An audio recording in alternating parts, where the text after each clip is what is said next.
How many guys have had dads or moms or parents or somebody tell you, always cut away from me? But yet, it's so much easier just to go like this. How's it going, guys? And welcome back to Drop Clutch Garage. Today I have one of the coolest videos to show you guys because I'll be installing this AC conversion into the 65 coupe. This is the Old Air Products Hurricane unit. It comes complete with everything that you need, from the compressor to the condenser. It even includes the heater core all in one box that'll fit underneath the dash. I opted for the cable control ones. You can get an electronic control one for around $200 more, but I opted for just the cable because that'll work just as fine as electric and save a few $100.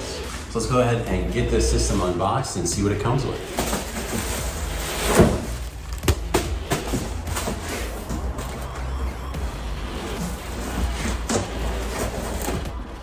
All right, looks like first we have our condenser. Let me get a knife.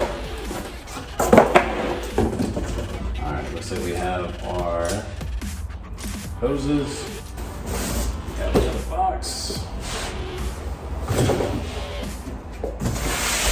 Get you guys in closer here. How many guys have had dads or moms or parents or somebody tell you, always cut away from you? But yet, it's so much easier just to go like this. Guys, looks like in here we have our compressor. I did not select for any type of chrome or polish finish, but yet this is polished. Kind of wish it wasn't. It's not really matching the theme of the vehicle for an OEM look, but we'll see how it looks when it's all bolted up.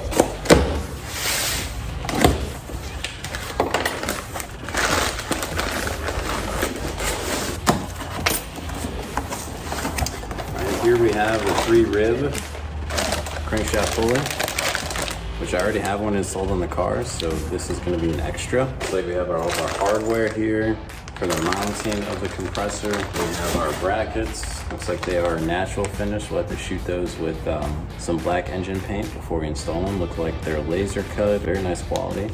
Pull one out here so you guys take a look. Cut away. All right, looks like here we have all of our interior bits. Have our ducting, got some O-rings. Alrighty guys, so this is everything laid out on the table. We have our condenser and accumulator here, already bolted together. We have our lines, and here we have our thermostat. This attaches to the main box. And here we have all of our mounting hardware for the compressor. Looks like the pulley's in there as well. Here we have our compressor. We have our triple sheave pulley for the crankshaft, which is what you will need to run the system. When I was building this engine, I already bought one and installed one in it because I was setting myself up to install this. I didn't know that the kit would come with it, so I do have an extra. We have all of our ducting, various fittings for the AC hoses, our grommet to go through the firewall. We have our controls to adapt to the factory ones. We have our center vent. We have our side vents. There's gonna be a passenger and driver side vents. This main one will mount in the center. Here we have those block off plates to block off the fresh air, and then the mounting brackets. Here it looks like we have our cable controls, or it actually looks like the heater control. So now that we got everything laid out, I think the next step is to peruse through the instructions and start installing this thing. I'll go ahead and take you guys through it step by step. Hopefully help you guys out if you're thinking about doing this kit for this conversion or something similar. Alrighty guys, I'm gonna start in the engine bay. I'm gonna start with mounting the condenser. I went ahead and removed the hood latch and the horns on both sides just to get that out of the way and give myself plenty of space. We're gonna be removing the factory hardware that mount the radiator, and then the condenser has these studs that go through it with nuts. So we're gonna use those nuts. That stud's gonna go ahead and poke through. That stud's gonna go through this hole, through the radiator mount, and then that nut's gonna go on the other side. So we're gonna remove these bolts. I'm gonna go ahead and try and install this just on the one side for now. That way I don't have to drop out the radiator, the shroud, and everything else. I think these two studs will push through enough and still allow me to get through and undo the other side.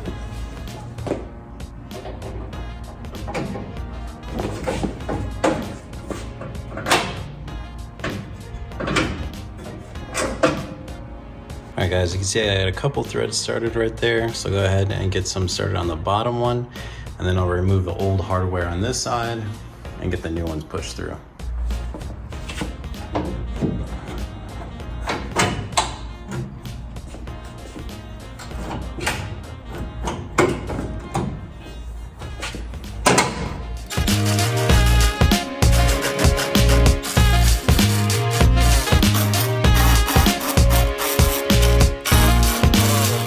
Those studs went ahead and pushed through, captured the radiator as well as the shroud brackets, top and bottom, and on both sides. All right, let's go ahead and move on to installing that compressor. All right guys, I went ahead and put a coat of engine enamel on the brackets for the compressor, as well as the spacers needed. And I believe this is for the idler pulley. That way everything matches with the engine. They are dry and ready to go. So now we'll proceed with mounting up the compressor. Comes with this excellent diagram here, all in the same bag with all the hardware and components that you need to mount it. So we'll go ahead and follow this and get our compressor mounted up. It looks like we used some of the water pump bolts for that front bracket, and then bolts right to the head for the rear bracket. And we'll have to remove these two bolts for the power steering bracket in order to fit that AC one in there, which shouldn't be a big deal. These already have spacers in it built in, so I believe we'll remove those spacers and then we'll be left with just enough space. That's a lot of use of the word space. You guys can also see this copper line here. I have loosely ran for the oil pressure gauge. I'm gonna kind of snake this around a little closer to the water pump now, so that way it's clear and out of the way of everything else. Yeah, that way it doesn't interfere. Same thing with the fuel line. I think I'll move that a little bit over as well.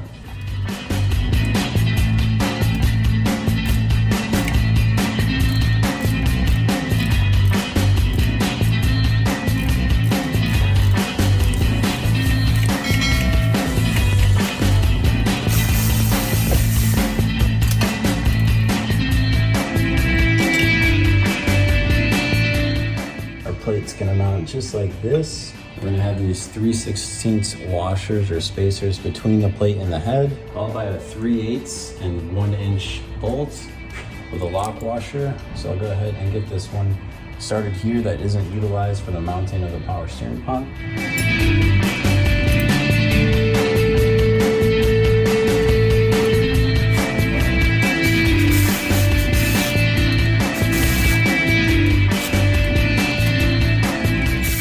Also had to utilize this different mounting hole for the power steering bracket, which makes power steering pump sit a little lower. Looks like I'll have to adjust the lines just a little bit to clear the oil pressure sending unit. Shouldn't be a big deal. Let's move forward and go on to our next front bracket. All right guys, we have to next remove these 3 bolts from the water pump here. 1, 2, and then this third one here also goes to the alternator bracket. Right here, we're going to remove these 3 to install the front bracket for our compressor. Looks like we're also going to have to remove the fan and water pump pulley to be able to pull out this bolt and install the new one with the bracket. All right guys, so I finally got this front bracket mounted up here. I had a little bit of trouble getting the spacing just right. When I first looked at it, I thought that was 1 3/16 in spacer like here, but they actually mean 13/16 as it is clearly labeled. So make sure and thoroughly look at what your instructions say. Don't just breeze through them like I just did. Another thing is it says to add an additional 3/16 spacer depending upon, it says standard searing only, but it's actually dependent upon which water pump casing you do have. In my case, I actually needed to use 2 of those 3/16 spacers, as you can see. And then I also needed to loosen up the alternator bracket and make sure the AC bracket was behind that in order to get this all lined up. And let's go ahead and drop the compressor in place. All right guys, I'm gonna go ahead and get the compressor mounted up here. The lines are gonna face left side of the vehicle, so driver's side. Just gonna kind of hold it there in place for now while I grab my hardware. The front bolts are gonna be the 3/8 bolts by 2 inch, and then we're gonna use the 3/4 inch spacers.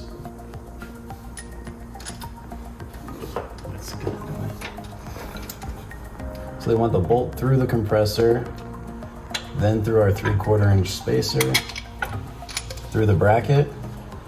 And then we have a lock washer followed by a nut. These are gonna be for both sides of the front mount. So again, we got our bolt with our 3/4 spacer.